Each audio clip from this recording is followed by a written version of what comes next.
Որևէ նոր բան ձեզ չենք հայտնելու, ինչ-որ կանխատեսումներ տեղի ունեցավ, այո, բնականաբար ասում կնեցի 2 ամսով,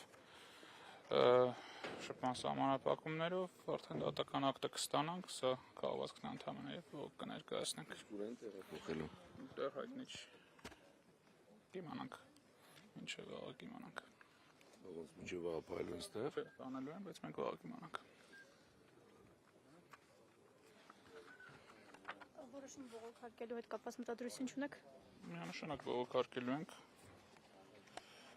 որովհետև բազմաթիվ հանգամանքներ կան, որ այս որոշումը ապօրինի են դարձնում։ Մեկը կասում, որպեսզի գործի հանգամանքներին չանդրադառնամ դետալներին, որ այս դատարանը ակնհայտ ապօրինի դատական կազմով էր քննում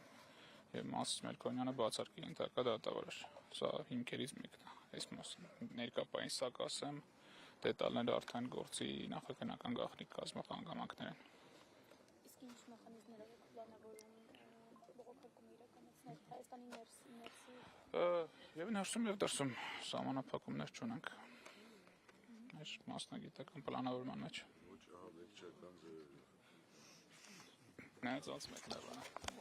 Երկու բառել ես ասեմ, էլի սրբազան պայքարի սիրելի ժողովուրդ։ Բոլորիցս շնորհակալություն, որ այսօր եկել եք աջակցելու մեր սրբազանին։ Ուզում եմ ասել, որ մեր պայքարը շարունակվում է, այն ոգին, այն հավատը, որ դրել է այս պայքարի մեջ սրբազանը, այսպես մենք բոլորով պետք է իրականացնենք։ Մեր պայքարը շարունակվում է։ Մենք բոլորս հիմա այն աջակցությունը, որ մենք ուզում ենք ցուցաբերենք սրբազանին, դա միայն պայքարն է, որը ինքը հոգով, սրտով եւ հավատքով դրել է մեր մեջ։ Բոլորիցս շնորհակալություն, ապրեք, որ եկել եք, բարի գիշեր բոլորիդ։